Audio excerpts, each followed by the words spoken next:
Today I want to talk about the gun slicker. It's done by Alpine Innovations. I think I've said solutions on one or more of my past plugs, and I apologize. I'm imperfect. I am a flawed creature. But this is also a flawed product in some respects. But overall, I like it. I don't know of anything else like it, especially not at the price point. I think it cost me close to $27 when I got this. As you can see, it's not a complete cover for your rifle. But you think about it, moderate rain conditions, unless you got a heavy downpour, if you got this slinged, carrying to your stand, hunting position, whatever it may be, as long as that's somewhat out of the weather, you should be pretty good to go on your shoulder, or if you are carrying it across arm hold. It's not going to get soaked solid. What it does have on here, which this is the first time I've used it, videotaping, and of course it's going to be difficult now. It's really not, just doing it one-handed, but you can hold that, and that'll make it a little bit tighter of a hold. This, like I say, I've never done it before, but it comes with that little clip you can use if you so choose. And what some of you are probably thinking at this point, well, that's great. It keeps my rifle somewhat dry and unshootable. Not so much on that. You can pull this over the top, and yes, the barrel is going to get a little soggy at this point, but you pull this out over the barrel, and now you can shoot with it once. And keep in mind, I'm right-handed. This is a right lever, and it's not going to shoot anybody. It's totally unloaded, okay? So you guys worried that the gun might shoot you, it's not. It's unloaded. It's not possible at this moment in time. So you've got it pulled over, the scope. You can see through the scope. And of course, here, let me help you out there.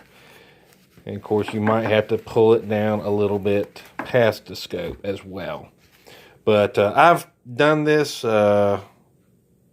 experimenting a little bit, glassing with the scope on empty field. No humans out there, guys. Again, keeping safe, finger off the trigger. I know some of you safety Nazis are out there ready to blow me up at some point or another.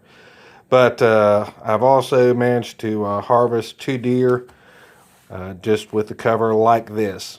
So moderate rain, drizzle, it's going to keep you dry. Hard rain, I don't know yet, guys. And if it gets that nasty, wet, I don't tend to hunt. It's not that I'm not loving hunting when the weather's bad. I just don't love trying to get a deer out when there's a real good possibility I'm going to get stuck when they're raining crazy. So, haven't tried it in terrible rain yet. Don't know how well it'll hold up to that material. I don't know if you can make totally quiet material that's waterproof. I don't know. You guys do know? Comment, please. So, it's a little bit noisy, but there's a lot noisier out there. And I probably own most of that. The other thing I dislike about it, that inside. Whoever does quality control probably is not really a hunter, because that's just terrible. Solid white. Now, granted, it's not going to be showing much of the time, but I just don't like that. So that's a detractor for me. This thing, when you're not in use, I wish doing things from a phone I could pause this. I'm a one-man operation today here. But this thing will fold up into a compact package, and you will be stuffing it into this little end piece. It is possible. I do it when this thing is dry and not in use, and I stick it in this pouch, and there's tons of room to go in that pouch on my rifle case. So definitely something worth considering for yourself or somebody you know that loves hunting and doesn't love cleaning a weapon after the case. So I hope this helps you out. If you got more thoughts, concerns, questions, feel free to add in the comments, and stay blessed.